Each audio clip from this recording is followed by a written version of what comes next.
Hello and welcome to Teenagers Untangled, the audio hug for everyone supporting anyone going through the tween and teen years. I'm Rachel Richards, journalist, mother of 2 teenagers and 2 bonus daughters. Now, I don't know about you, but I sometimes find it hard to know what I should think about the online world, given the non-stop feed of information about harms done to our kids and the rise of AI. You know I like to take a positive approach to our journey as parents and keep our heads held high and believe that we can do good, but sometimes we have to talk about the bad stuff. Now, a while ago, I created an episode looking into why we need to really educate our kids about the cameras on their devices and why sending nudes, even to someone they trust, can open them up to abuse. I've also created an episode about grooming and sextortion. But I feel like the changes brought in by AI have fundamentally shifted the landscape, and we do need to understand what's happening for the sake of our kids. So who better to talk to about it than the organisation that is a world leader in removing illegal and abusive images from the internet, the Internet Watch Foundation. Along with Childline, they run the Report Remove service for anyone under 18 years old in the UK to anonymously report sexual images and videos of themselves on the internet and stop them from spreading. Emma Hardy, a director at the service, joins us today. Emma, thanks so much for being with us. Really pleased to join you. Yeah, and Emma's a mother too, so this is really, really helpful to us. Now, last year, you dealt with a record-breaking total of 312,000 reports of child abuse images in the UK, which was a 7% increase on the year before.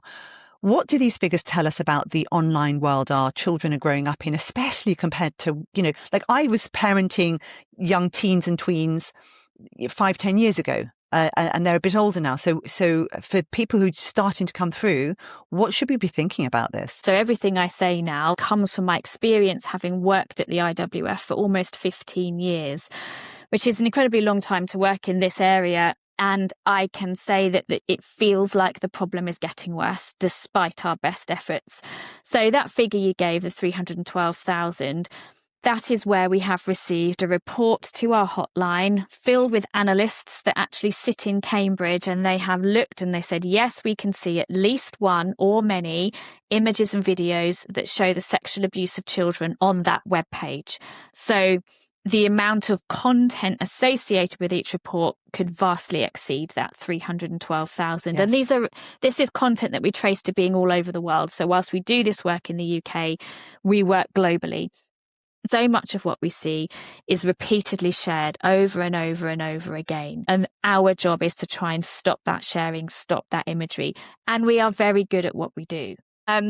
When we find a child sexual abuse image or video, we can create from it something called a hash, which is simply a digital fingerprint. It's a string of code that relates only to that image. And that's an amazing thing to be able to do because we have over 3 million such codes that equate to individual images and videos.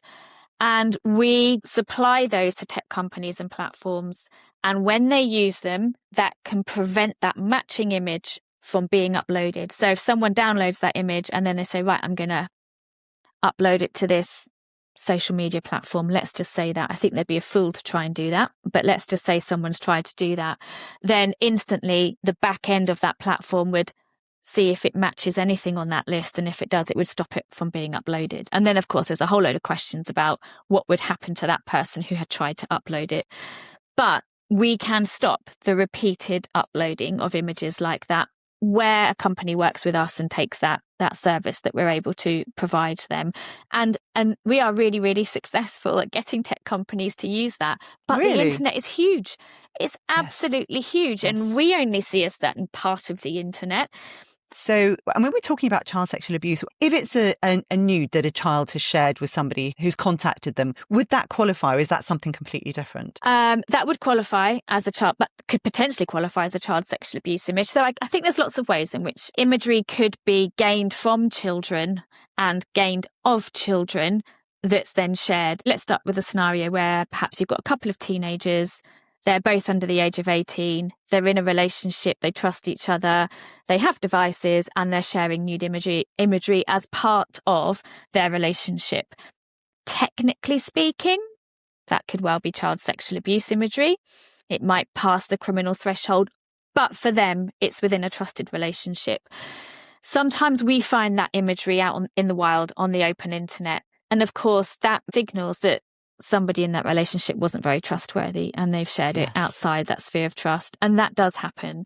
And the way that that could be quite successfully dealt with is by that young person going to the report remove service that you've mentioned already, that we run in conjunction with NSPCC Childline. You would go to the Childline website. You can just type in report remove in Google and it will come straight up.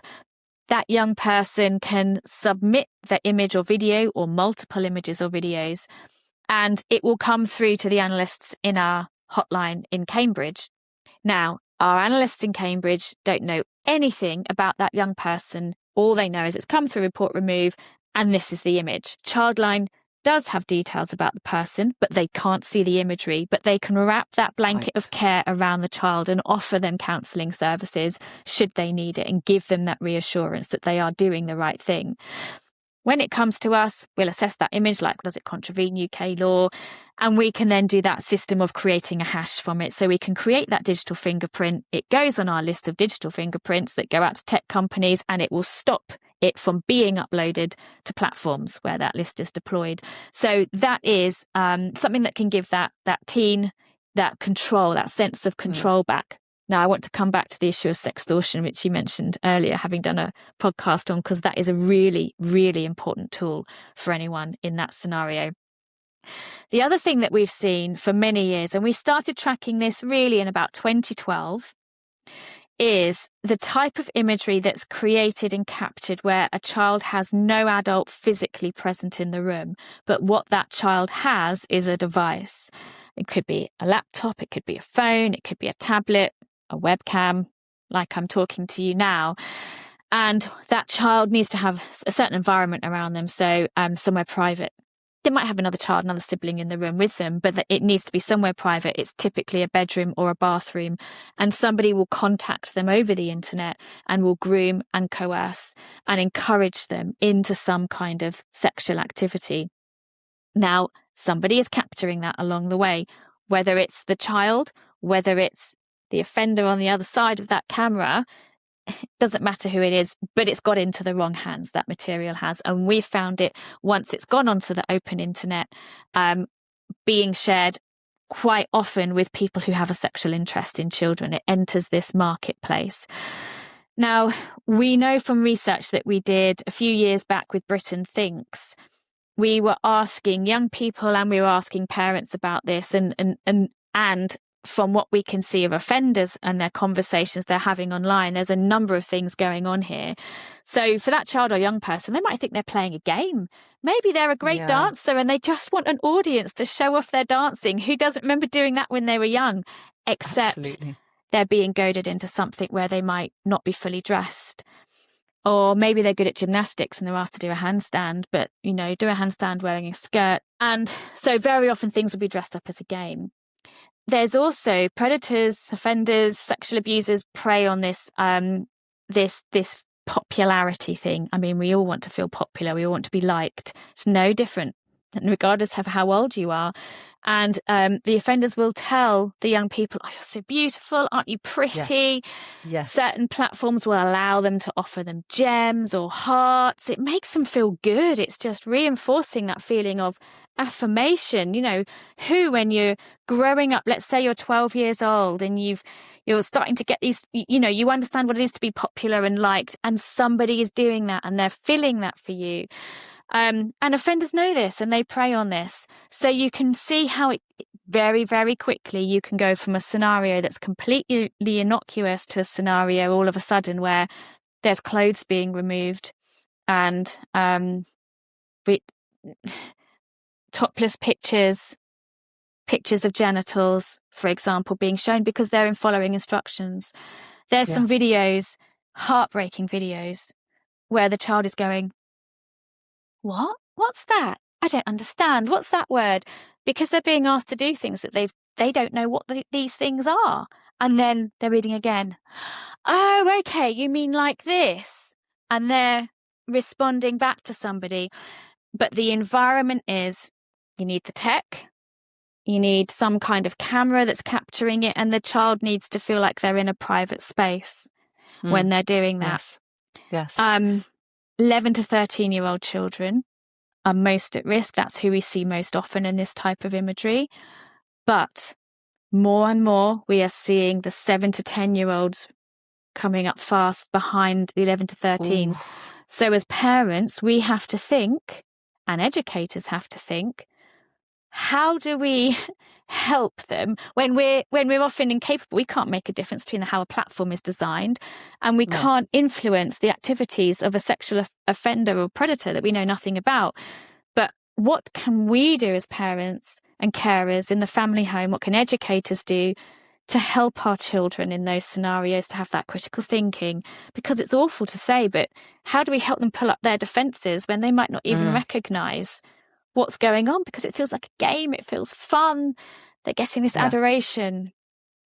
That's pretty hard. Yeah. It's very hard. And actually, I did have an excellent conversation with a woman who's worked with offenders, and she has some excellent steps for understanding how they operate and what the flags are, which is incredibly helpful, because this is the difficulty, that they don't, very often it feels nice until it doesn't. Yeah. And your figures also show a big step up in AI abuse images. Yeah. Because what we've been talking about so far, which is really important and utterly critical, is textually different to what we're now starting to see, which is nudifying apps. Yeah. And, some parents wouldn't even understand what that is. It feels like AI is everywhere, but generative AI tools, new technology has the ability to create child sexual abuse imagery without there needing to be a real living, breathing, physical child there. But that doesn't mean real children aren't involved.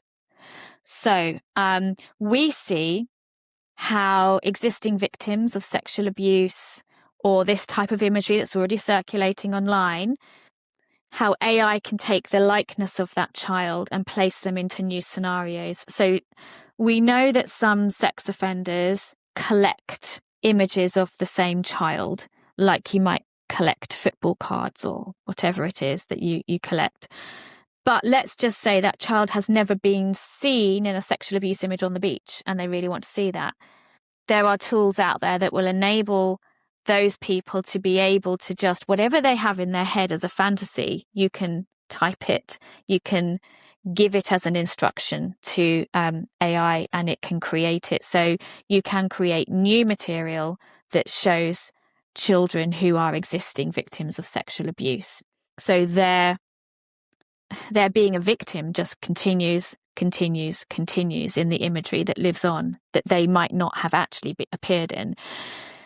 Nudifying apps is a whole new thing altogether, and I think anyone who has any imagery of them online needs to be aware of this. And we saw this with Grok, XAI's chatbot at the beginning of the year. If there's a picture or image of you out there, it can be fed into a nudifying app or a nudifying tool, and you can be declothed. So what this means for children and young people, for example, is if there's a picture of them online anywhere, someone can take that picture, feed it through an app, and you can tell it to declothe, and the AI will imagine what that child's body looks like, or what your body looks like, or whoever it is. It won't be your body, but very often, why does that even matter? Because the shame, the humiliation is there. There's that power that person has to declothe you, to then use that image. If we come back to this idea of sexually coerced extortion or sextortion, I'll explain what that is, and then I'll explain how this comes together with nudifying apps and what we're seeing. So we are seeing more and more how boys are being made victims through somebody contacting them, perhaps a love interest, and they get talking and they share intimate imagery. So this is a teen boy, for example. That intimate image will be played back to him very soon afterwards with a threat written across his image, very often, something incredibly nasty. And it will say, I know your school, I know your social media contacts, because they've been sharing all this information in what they thought was what he thought was a trusted relationship. I will share this with your school and with these people unless you pay me $30, £100, $500, whatever it is that's being asked for. Now, we know that some boys have taken their own lives because of this. It's absolutely horrendous. Heartbreaking. This is where Report Remove comes in. It can almost act as an emergency service where it can come through. We prioritise those reports. We can give that young man the knowledge that we have done everything we can to stop that image from going anywhere, and he's done the right thing, and Childline can wrap their big arms around him and give him the support that he needs, which is great. When it comes to nudifying apps, it may well be that no image needs to have exchanged. You can just have a profile picture, but this app can declothe. This is we see this most often with girls' images rather than boys, because some of these nudifying apps, most of them are built to work on female bodies, not male bodies. So let's say you're a female teacher in a school, someone could put your image through it, and all of a sudden you've got a naked female teacher. Anyone whose images are out there. When it comes to girls, the girl doesn't have to exchange any intimate images. All there needs to be is one picture of them on the internet that's good enough quality picture that's fed through a nudifying app. And then all of a sudden, she can be blackmailed. And this happens. Typically, we see how offenders would blackmail girls for more imagery because there's this marketplace that actually generates money. Boys will be blackmailed for the money, straight for the money. And we've seen handbooks online that explain to people how they can do this. So coming back to how we have to think about it as parents, firstly, child is never to blame if they find themselves in this scenario. They've been a victim in some way. They are up against really organised people, adults who know exactly what they're doing, who know what buttons to press. So how do we ensure that we're having those correct conversations and doing what we can in the family home to help prepare our young people for whatever they may or may not, let's hope, face on the internet? It sounds really dark. I mean, it sounds, as a parent, I listen to this and I think, God, do I need to get my kids to just take all their images down? Because it's quite upsetting, isn't it? Yeah. And actually, I ask myself a lot, as a parent, when you put your kids into a holiday club, and I just so it's a bit of context to my life, I have 2 children. They're both boys. They are 7 and 10 years old. And when they go into holiday clubs and you get this from school, you have this little tick box that says, can we take pictures of your child for marketing purposes? I find myself going, oh my God, what do I tick?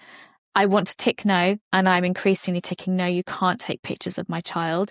But I know full well, a couple of summers ago, my son came home and he said he felt, and I'm putting this word in his mouth, segregated, pulled aside from the rest of the group because he was the child, he's not allowed his picture taken, and therefore he felt like he was being punished for something. So there's a disconnect there with how this materializes in the setting children are in. But absolutely, I am really concerned about pictures of my children going online now. And I guess in some ways, being a public figurehead that talks about this, maybe I should be more concerned. Maybe I'm making myself a target in some way. Well, I hope not. I mean, I do think what you've just said there plays into also the problems we have as parents when it comes to social media or any kind of connection with the internet and being online, because we're almost in a double bind that it's when you try and exclude your children to keep them safe, you then exclude them from all the other benefits. And it's almost like we don't have much choice about some of these things. I mean, we do ostensibly we can say no, but it does make it very difficult. And it's interesting because some people would justify the nudify apps or the creation of these images as, well, it's fake, so it's not really hurting anybody. What would be the impact on somebody of seeing images of themselves in these compromising situations? I don't think there is any legitimate reason for these nudifying apps whatsoever. I can see how on one level, maybe in a bit of a lad culture from the 90s, if we could look at it like that.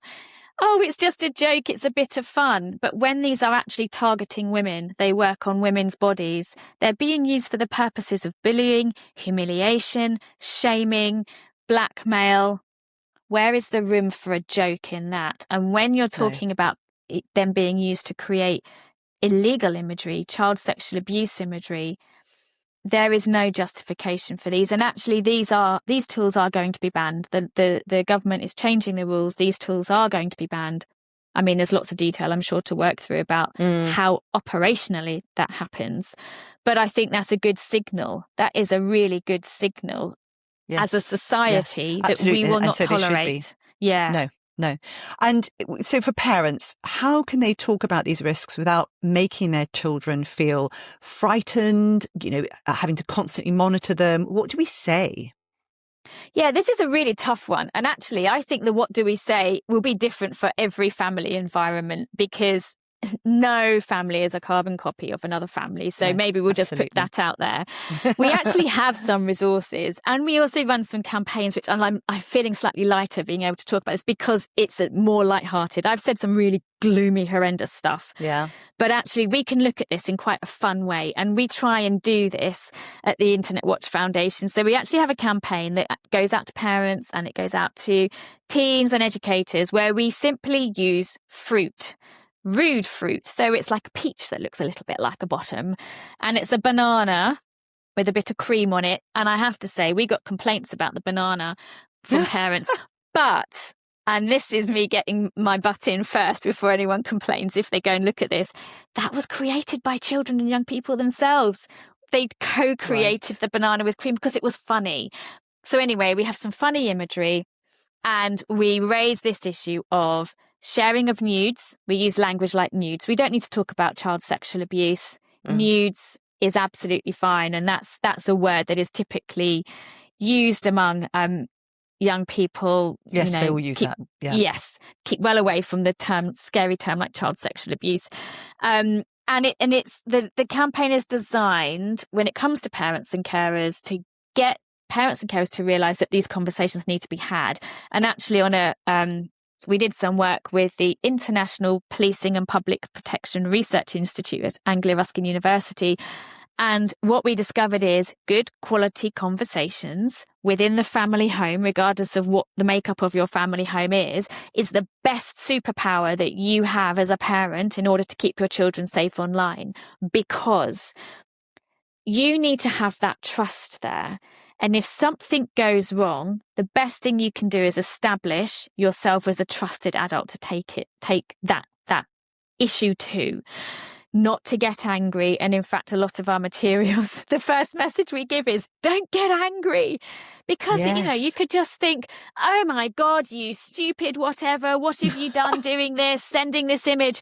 Oh my goodness, when you actually realise that they've been groomed, coerced, encouraged, they've been flattered, there's all these tricks employed by the offender on the other side of the webcam. My gosh, give them a break a second. So good quality conversations. And you can start this with a little and often talk about what you like doing online. Don't go straight into child sexual abuse and nudes.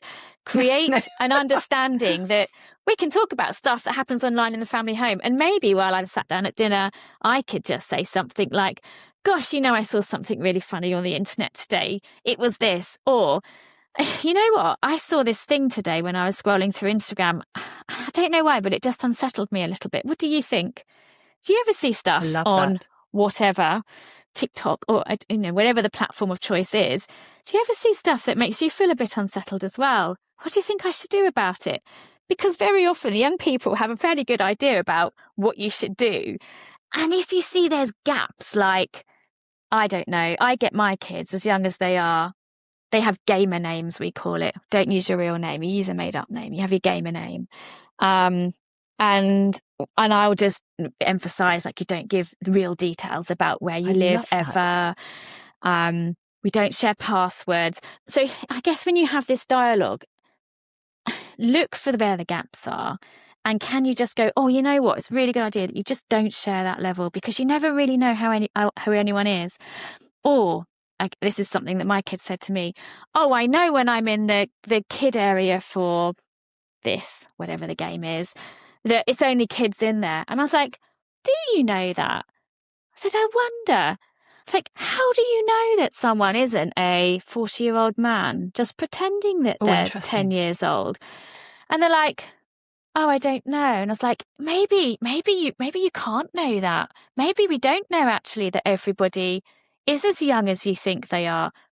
That does come back to our research from a few years ago, where one of the key things we found was there's a misguided belief among some young people that they put too much trust in the platform that they're using, that there is a barrier to stop older people getting in. And of course there isn't. No. That doesn't exist. That's not a thing. Coming back to the conversation, we have a whole resource on this. If you go to talk.iwf.org.uk, or if there's a way that you can easily link from that for your listeners. It'll be in the podcast. Perfect. Notes, yeah. You can download a resource that's had loads of research go into producing something that gives you little bite-sized tips. And actually, talk is a mnemonic. So talk about the things that your child likes on the internet. So you talk about the good, talk about the bad, good, bad, ugly. You know, we do this around the dinner table. What's your good, bad, ugly from today? To get the conversation going. Agree digital boundaries. How will you as a family agree you're going to use technology? There's an organisation called ChildNet who has this family agreement, which I think is a great way to approach this, where you agree as a family how you're going to use technology. So I love that. Very much in my house, no digital devices upstairs. Because of that scenario I was saying about a digital device with a camera used in a private space. So we've already spoken about the risk of a child being able to have a private space with technology, with a webcam, if they are contacted by anybody online. You also don't know what's going on. So that's something that we certainly do, and I love the idea of an agreement. So agree how you use technology together as a family. Next is L, learn about the apps and the platforms that your child loves, which, my gosh, I know this can be really, really overwhelming, but there are some great guides out there. So you can go to the UK Safer Internet Centre website, or another organisation called Internet Matters has some fabulous guides to help you understand how to use those platforms that your child loves. So that you can have those conversations. Did you know you can turn off the location settings in Name Your App, for example? But if you know about those things, then you can have the conversations. And the K is to know how to use the tools and the settings. And the resource that's available goes through little conversation starters that you can have. And there's also a section in there for if you have a child with a special educational need, then how you could also approach that as well, because that's incredibly important. Yes. I think, though, you can't go far wrong if you just have little and often conversations and you take an interest. If the worst happens, you need them to know that you will be there for them and that they can come to you. They just need a trusted adult in their lives. Yeah, I think that's absolutely brilliant advice. And the people I've spoken to who have children who have been impacted by this, each one of them thankfully went to their parent. One of them got caught out. He tried to pay the money, and then they demanded more because this is how they operate. And that's when he went to his parents, and he was just looked after. And the more we can have these conversations with our kids and prepare them, the more there's a speed bump in the road. Because I think the other thing that's interesting is I found this with drinking alcohol. Having those conversations beforehand helps your child have a script in their head that they can use as information. Because if you haven't laid down any foundations, they don't have a script to go to. They just have to make it up as they go along. And that's much harder to resist. So I love what you're saying. That's a really good point. Yeah, I guess you just need to have that familiarity of this path I've trodden before in my mind or through conversation. Yes. Professor Stephen Peters talks about it in The Chimp Paradox, or rather one of his other books, where he says we have a chimp, we have a human, and we have a computer. And what happens is the chimp always responds first, but the chimp will look in the computer first. The chimp is your kind of emotional side. And the best thing to do is to put something in that computer so the chimp will look in the computer and go, oh yeah, no, my mum said don't ever send nudes. Or don't ever, and then they have to make a decision that would be against what they knew already would be the right thing. And that can happen, but at least they've had a something there that gives them some guidance. So yeah, it's brilliant. Is there anything else you'd like to say to parents? The biggest piece of advice to parents is try not to get angry, or you can be angry, but just manage how that manifests on your face and in your words in that moment. Yes. That doesn't mean you can't go off and scream in a pillow or something, but for that young person, being calm, feel and helping them to feel in control is really important. And if you've done that little bit of thinking to go, I know there's report remove, I know there are people out there who can help with us, I know that you aren't at fault, even though I'm still bloody annoyed, keep that bit to yourself. I know you're not at fault. Then I guess it's rehearsing for a parent how you might react in that scenario. Maybe that's just as important as a parent. Think about how you would react and how you want to react, and try and live up to how you want to react. That's great advice, Emma. I love that. Thank you so much. Thank you for giving us the time and really deep insights as a parent, because I think that does make a massive difference when we listen to someone who's also walking the same walk with us. I will put all the links in the podcast notes, because it's always good to know, I can go look there and I can get that. And I love all the resources that you shared as well. That's very, very helpful. So if you'd like to contact the Internet Watch Foundation, what's the best way? I would say go to the website, which is iwf.org.uk, and you can find loads of information there, including contact details for different parts of the organisation. Brilliant, thank you. And of course, Childline is another wonderful resource. And if you want to contact me, it's teenagersuntangled@gmail.com. I have a Substack where I do a lot of more writing, more sort of detailed analysis of the things that we've been talking about. And I also have PDF printout notes of the podcast, so that you've got a little checklist that can be helpful. That's teenagersuntangled.substack.com. That's it from me. Have a great week. Big hug. Bye-bye.